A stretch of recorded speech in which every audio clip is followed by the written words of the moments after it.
تعالى عنه وارضاه قال. Today's hadith is narrated in the collection of the Imam Tirmidhi with an acceptable chain of narration, and it is mentioned in the book of asceticism or zuhud or minimalism, call it whatever you want to call it. But and this is the most apparent meaning of the hadith. So the minute you read it, this is what you're gonna understand from it. But there's the same as all the hadith of the Prophet ﷺ, there's always multiple depths there's always more meaning into it, because as we always say, the Prophet ﷺ قال أوتيت جوامع الكلم, which is basically the ability to say a lot of meanings in very short words, so we can memorize them and then narrate them more than 1400 years later. So today's hadith narrated by Sahabi Abu Hurairah, of course. قال سمعت رسول الله صلى الله عليه وسلم. It's short hadith, so I'll say it in Arabic. Inshallah, we'll talk about it. قال الدنيا الدنيا ملعونة ملعون ما فيها إلا ذكر الله تعالى وما والاه وعالما ومتعلما. That the Prophet ﷺ is giving you an answer to a very, very important question. He's saying that this world, this life, is cursed, and everything in it is cursed. ملعون, except there's an exception. But let me just explain the word cursed and what it is.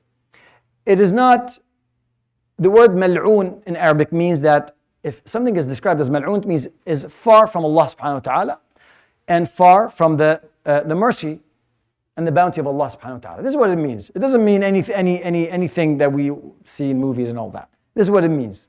When you say someone is mal'oon, it means they're not going to get the rahmah of Allah subhanahu wa ta'ala. Now, of course, we cannot decide that at all, but the Prophet ﷺ, this is what he's telling you. He's telling you that everything in this life will take you away from the path of the satisfaction of Allah subhanahu wa ta'ala. Will take you away, except, okay. So, the Imam al-Tirmidhi, when he brought this hadith, he put it under the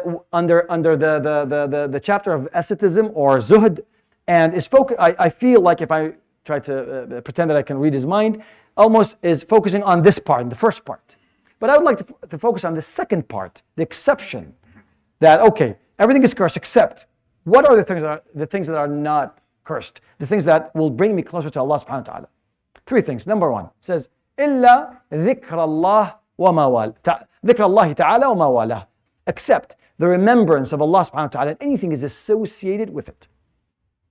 Dhikr Allah, the remembrance, or whatever it is, Quran, Salah, you just did. This is the remembrance of Allah. Anything that brings you closer in terms of acts of worship is that.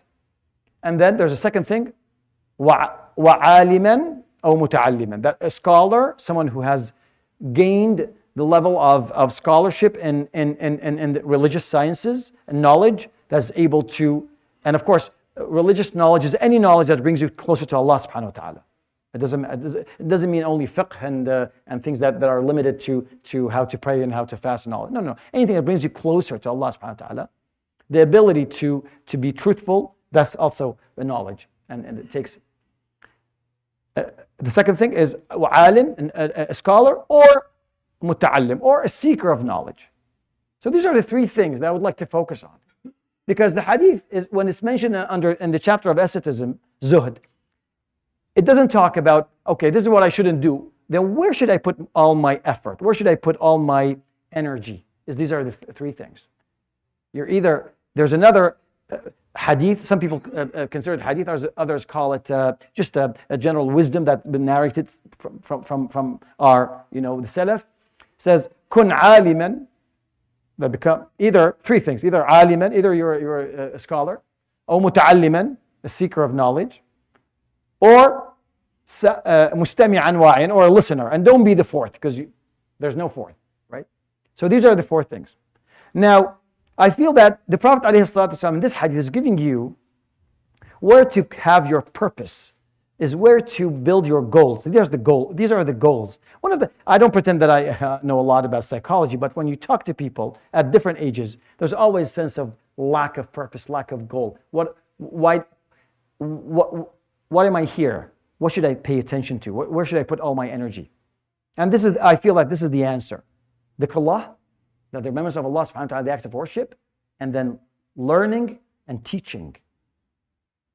And now this hadith, I chose this hadith because I feel that this part also could be linked into the outreach and the da'wah, performing da'wah, because it's where you have sense of, especially for my younger brothers, you always have to have a sense of purpose and goal. Don't just live.